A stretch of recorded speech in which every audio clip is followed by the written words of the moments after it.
Vamos a suponer que estás en un Volkswagen con tu flaca, tu mejor amigo, y con la flaca de tu mejor amigo. Pero como ya sé que eres misio, ¿ya? Y solo tienes una luca. ¿Eso qué significa? Que esa 21 luca, ¿ya? Esa única luca que tú tienes, la tienes que repartir entre tus amigos. Como tú no eres pues muy inteligente, te falta y no has estudiado, tú agarras y le asignas 25 centavos por cabeza. Pero no, pues, te voy a explicar cómo se hace. Tú le brindas un servicio a tu flaca, ¿ya? Y tu flaca te paga una luca. Entonces tu flaca gastó una luca y tú tienes una luca. Tú agarras y le das a tu amigo una luca. ¿Para qué? Para que ponga buena música. Tu amigo le da a su flaca una luca. ¿Para qué? Para que te dé una frotadita en los pies, porque están con un olor de pies que para qué te cuento, porque han corrido toda la mañana. Tu flaca le da a la flaca de tu amigo una luca. ¿Para qué? Para que le diga pues cuál es el último chisme del barrio, porque tú sabes que entre las flacas les gusta pues la cochinada. Entonces, ¿cuánta plata hay en ese Volkswagen? En estos momentos te lo voy a decir.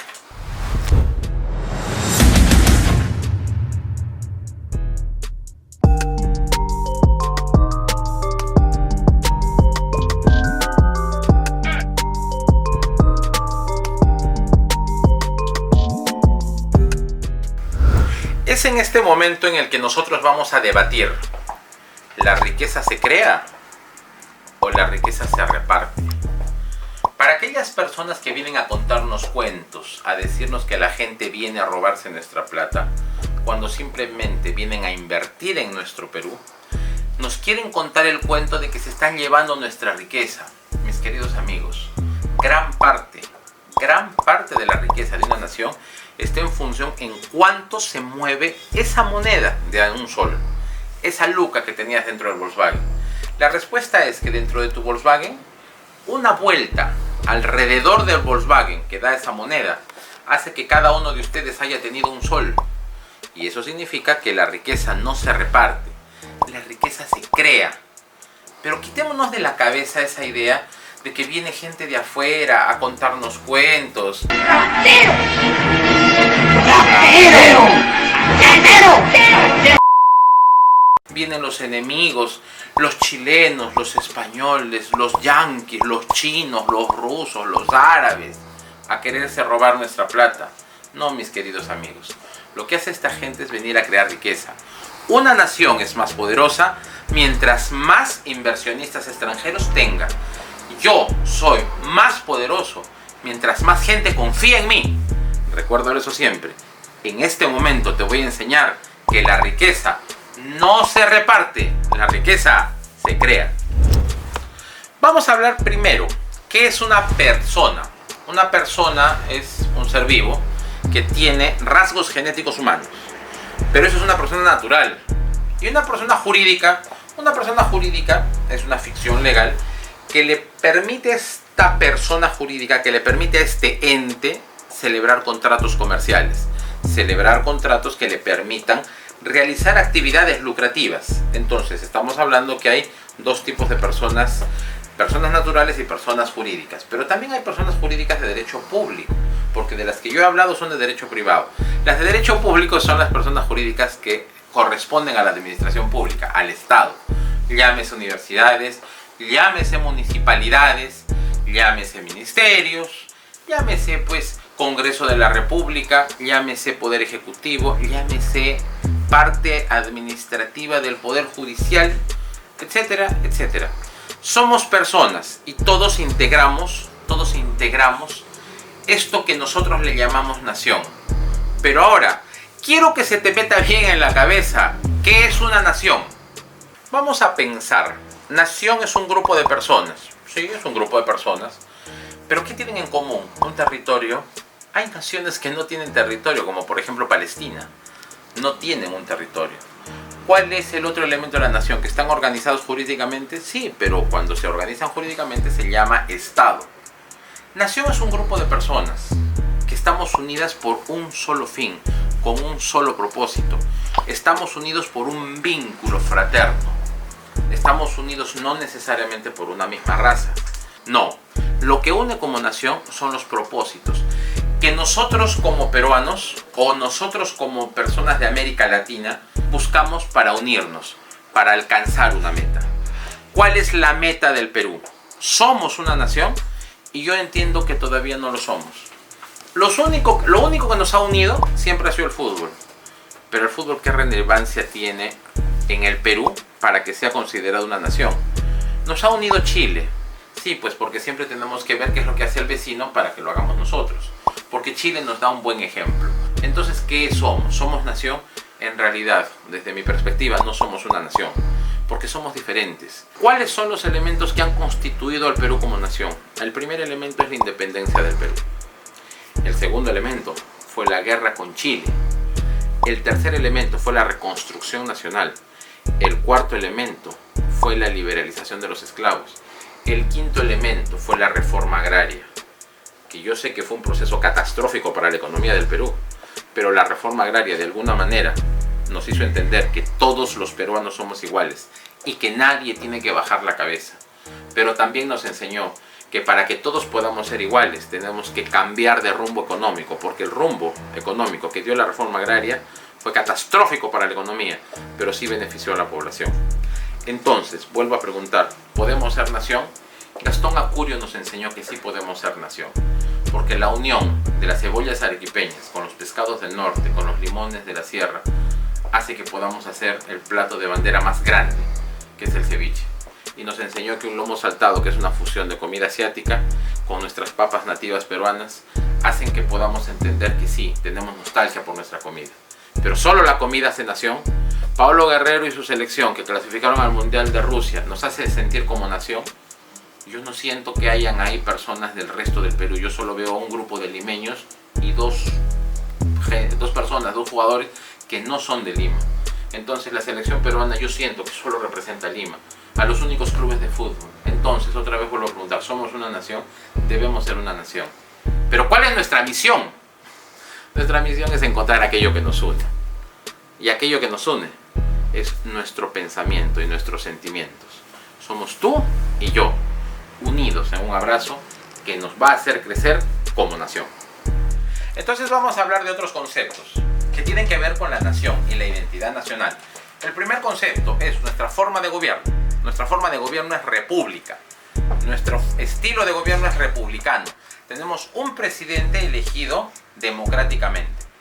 Pero yo conozco ilustres personajes que no distinguen gobierno de Estado. ¿Ya?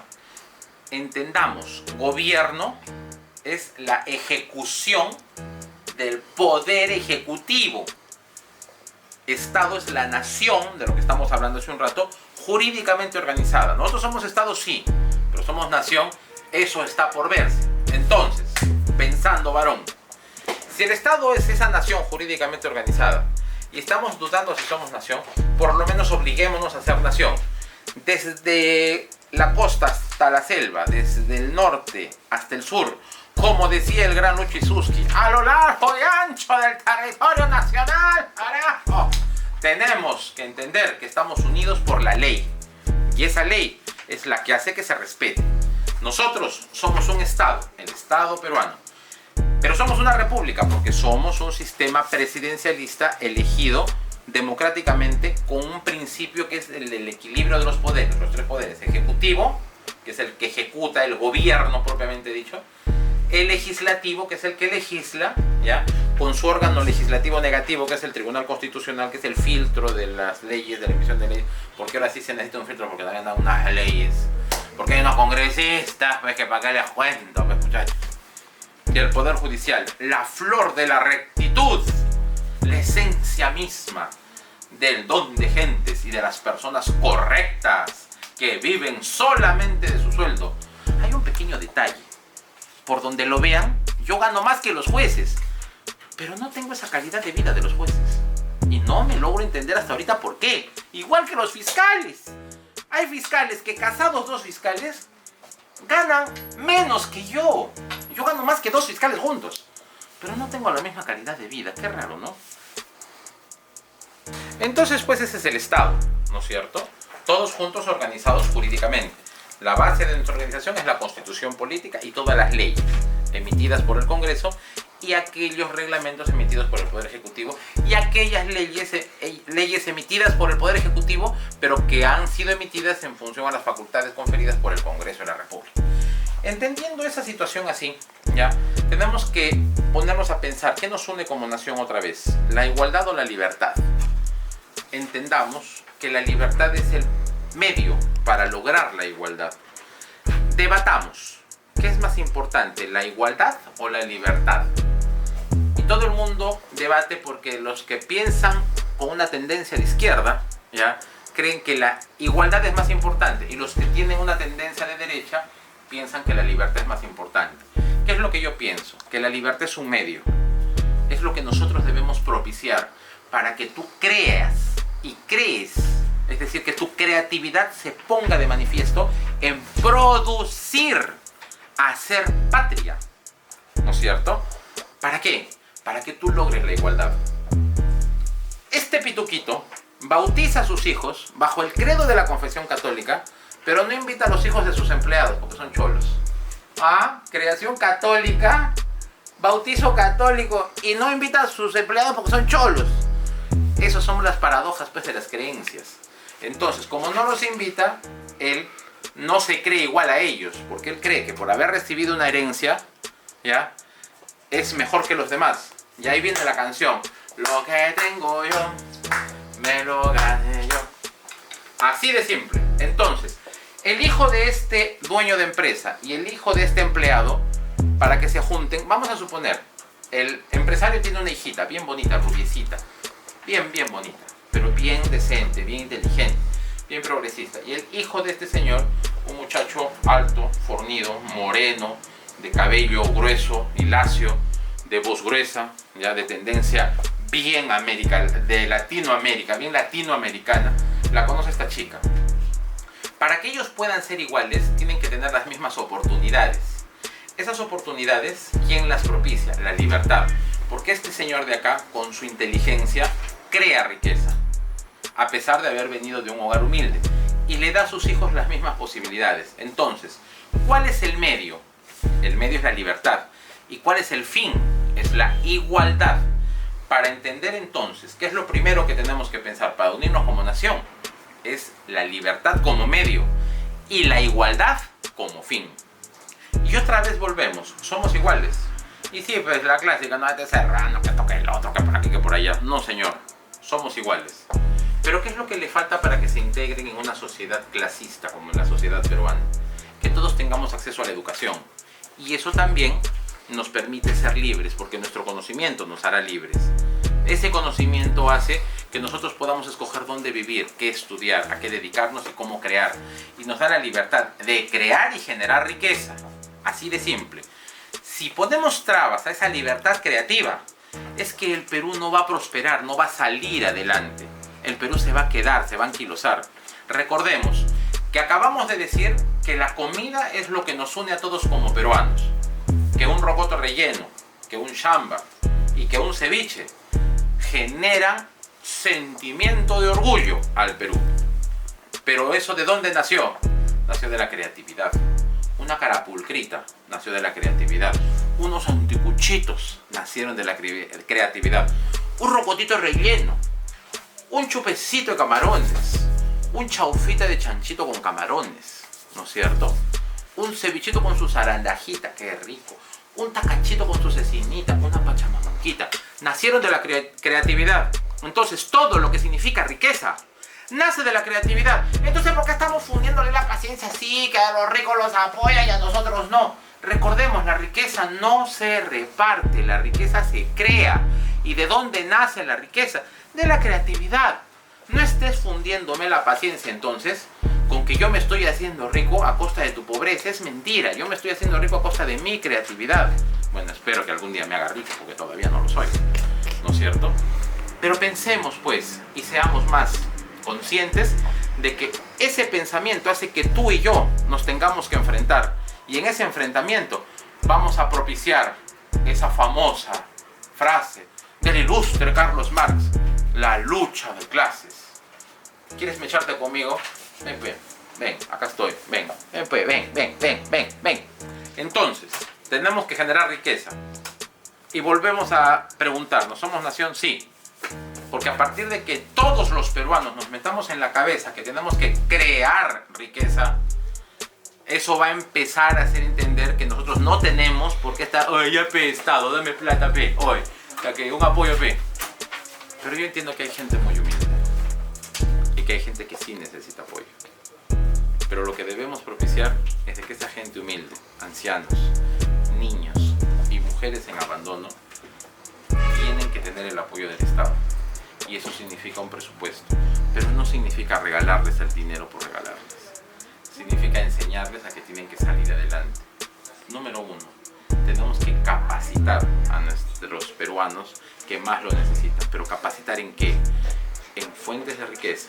Tenemos que ir a los pueblos más pobres, como por ejemplo Huancavelica, Andahuayla, Abancay, Ayacucho quizás, a enseñarles qué significa la palabra exportar, qué significa la palabra belleza, qué significa la palabra estética, qué significa la palabra riqueza, qué significa la creatividad, qué significa la imaginación, qué significa la tecnología. Y eso por medio de la educación. Tú quieres que tu pueblo aprenda a autosostenerse como sociedades civilizadas, propicia la educación. Y es más, yo conozco en el Perú muchos ejemplos de ciudades que cuando se fundaron sin el más mínimo apoyo del Estado y que solo a punta de esfuerzo y sacrificio propio crecieron. Ciudades que fundaron sus universidades porque les dio la gana de fundarlas. Y mucho tiempo después, muchísimo tiempo después, tuvieron la cédula real o el acta de fundación para que empiecen a funcionar, como por ejemplo mi universidad, la Universidad de San Agustín de Arequipa, que fue una creación del pueblo. El pueblo lo exigió, porque el pueblo así lo quiso. Y debemos enseñarle a todos los pueblos que debemos querer y amar mucho a nuestro pueblo, a nuestro país, a nuestra nación. Quiero cerrar este tema exhortando a todos los peruanos que estando equivocados o estando acertados, lo primero que nos debe unir es la idea de prosperar, de que tenemos mucho que ganar. El Perú es un país muy rico, el Perú tiene muchas cosas para poder explotar y producir, pero lo más rico y la riqueza más grande de nuestro país es nuestra riqueza creativa. Porque tú sabes, amiga, cómo somos los peruanos. Si nos suena la barriga, alguna cosa inventamos. Y si somos capaces, así como Raúl Romero, de inventar el chicle choncholí, ¿ya? Y somos capaces hasta de eso, ¿ya? Podemos ser por fin una nación. Os exhorto, amigos, seamos nación. Muchas gracias.